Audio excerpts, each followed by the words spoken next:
Hey folks. From Hyrule's famous ghost towns to the lesser known remains of the past, I love talking about ruins found across the kingdom of Hyrule and going into what they might have been in their prime, what life was like for those that lived there, and trying to tell a story that has been lost to time.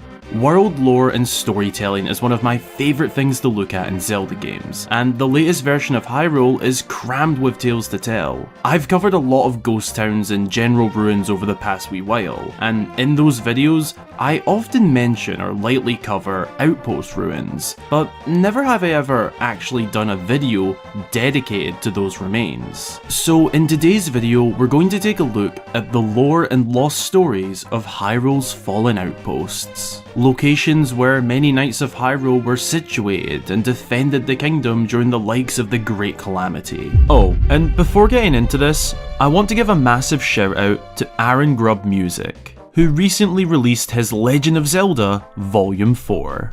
He's created some absolutely stunning versions of Zelda songs, such as the Astral Observatory, Serenade of Water, and many others. I'm not being paid to say this, by the way, I just genuinely love his work and think that if you love Zelda music, then you should definitely check out the new album. I'll leave his links down below in the description if you'd be so kind to give it a listen. You won't regret it.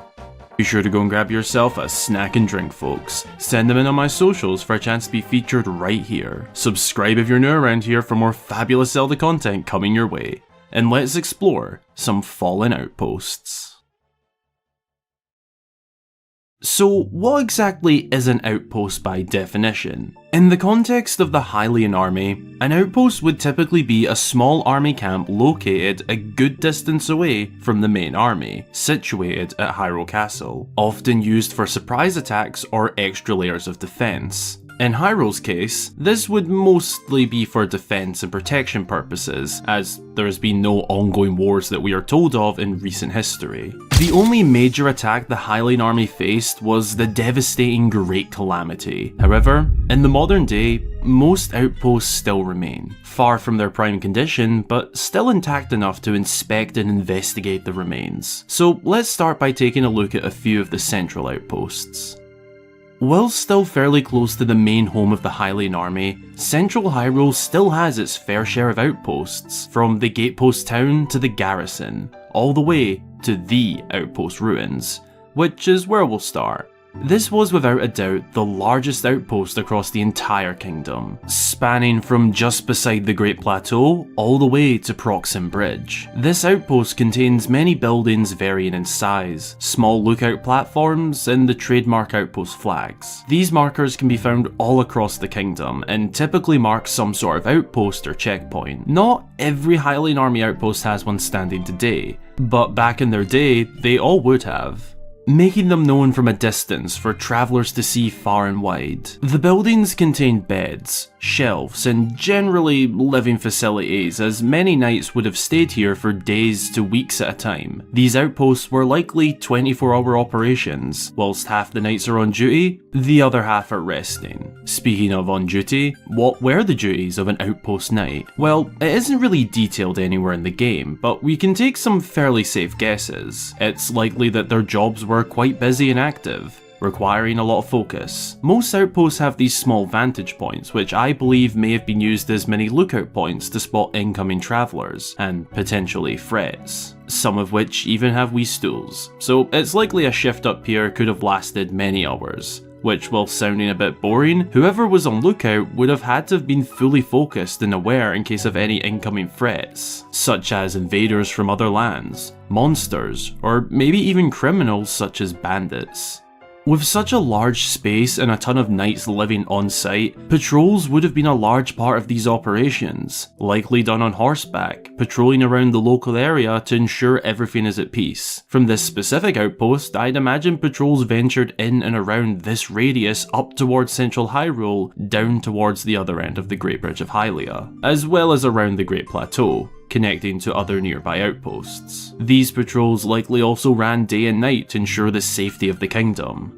One other key job of these outposts was likely inspections. We know that back before the Great Calamity devastated the kingdom and the population was significantly higher than it is now, that cargo was regularly transported around the kingdom. We find a lot of wrecked carriages broken down and decayed on the side of travel routes. Well, back in the day, these were likely inspected as they made their way into central Hyrule and towards the heart of the kingdom, to once again ensure that no invaders or threats are making their way into the likes of Castletown and Hyrule Castle. Routine work, but a very necessary job in order to protect the kingdom. Some routes may have even required multiple inspections, as there are other outposts on these central paths, such as the garrison ruins, which, whilst not an outpost by name, a garrison is similar and the setup is pretty much the same, just a little smaller. These central outposts would have all played a part in ensuring anyone entering the central region of the kingdom wasn't a threat, and when there was a threat incoming, they were there to deal with it. In fact, if you explore any outpost remains, you'll find the likes of rusty claymores, rusty shields, and other equipment that the Knights of Hyrule were known to use. One other common feature of these outposts that I haven't touched on yet are prison cells. Whilst not obviously apparent, some parts of these outposts were likely used as holding cells until transport to the central Castletown prison was available.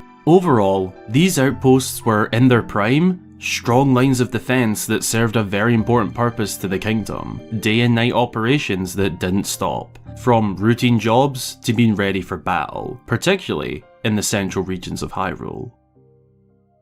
Now, whilst those central outposts were very important, there are also outposts in more remote areas to look at that served important and sometimes slightly different purposes than the ones we just looked at. Some were a lot more relaxed jobs in quieter areas, such as this northern Elden outpost on the brim of Death Mountain. The outpost itself barely remains, now home to Hinox, but we can tell from the stonework and designs found on these remains that this was likely once an outpost. But why all the way out here? Well, I have touched on these remains in a previous Ghost Towns video, which you can check out through the Hyrule's Forgotten Ghost Towns playlist, which I'll link below. But to summarise, I speculated that this outpost was all the way up here, so remote and far away from any major settlements, because whilst it is true that not many people lived up this way, people still travelled this area, and if anyone up on these northern remote routes were to become lost, in danger, or stranded, well, nobody would find them anytime soon. So having an outpost up here with regular patrols would have been very ideal, and that's exactly what I think the main purpose of this one was. There's also the remains of an outpost hidden within the Rebella wetlands area, near Hyrule's southern eastern coastline. Whilst very out of the way and hard to access, I've previously speculated that this was made here with intent. We learned through the history of the Akala Citadel that Hyrule has faced invaders from out at sea before, so I speculated that perhaps invaders trying to find a different way into the kingdom would opt for the lesser guarded coastlines such as down here. Likely avoiding main pathways, they'd take the long way over, only to come across this hidden outpost, which would also serve a similar purpose to the Death Mountain one when it comes to patrols and rescuing any travellers stranded in remote, hard to reach locations. Then there are very small outposts, such as this one just outside Heiteno village, one which I speculated to mainly be for inspecting incoming and outgoing cargo, as well as serving as a place for some Knights of Hyrule to set up out here, in the far reaches of the eastern coastline, protecting the kingdom far and wide. So that's the life of what these outposts were once like, non-stop essential work, but there's one more part of the job that wasn't in the description. Fighting the Calamity.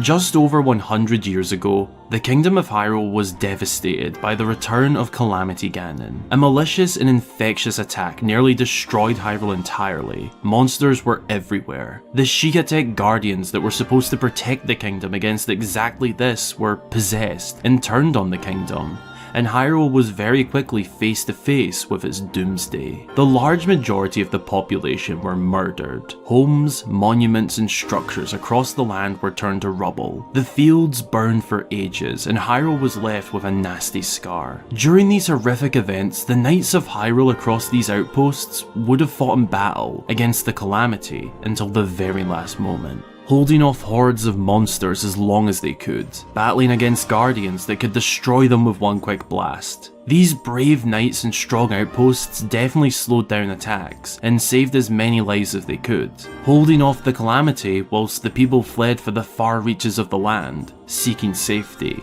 That's why so many of them are found in these conditions. They felt the force of the calamity. Others just became untended to following the calamity and fell into decay.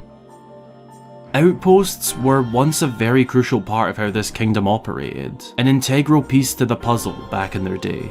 All that remains now are ruins. Some are more intact than others, but none are even used anymore. The population, whilst back on the rise, has decreased so significantly that there just isn't enough of an army to operate these locations, nor big enough a population to really warrant them being used now. But they still stand strong and proud, a reminder of the last fronts when disaster struck over 100 years ago. Many knights battled until the very last moment defending their kingdom at these very outposts. Sometimes they're easily walked by or missed by us as players, so I wanted to make this video to highlight just how important they were, as well as the heroes of Hyrule who bravely fought to the end during disaster, and of course, have a wee dive into their lore. Thanks a ton for watching, folks. If you enjoyed, then be sure to drop a cheeky wee like down below, as well as consider subscribing for more fabulous Zelda content coming your way. What do you think of Hyrule's fallen outposts? Is this what life was once like, or have I missed anything? Let me know in the comments. As always, a massive thank you goes to my channel supporters for your amazing support and financial backing of the channel, with a very special mention to new supporter, Diamond Painting Mimi. Thanks a ton for becoming a member. If you'd like to help make these videos all the more possible, then consider becoming a channel supporter today through the links below. You'll get access to my weekly inside scoop post, your name at the end of my videos, and a shout out when you join. My socials are also linked below if you'd like to keep up to date with me, as well as my Discord server. Again, thank you so much for watching. I hope you have a great rest of your day or night, and until the next time, I've been Hyrule Gamer.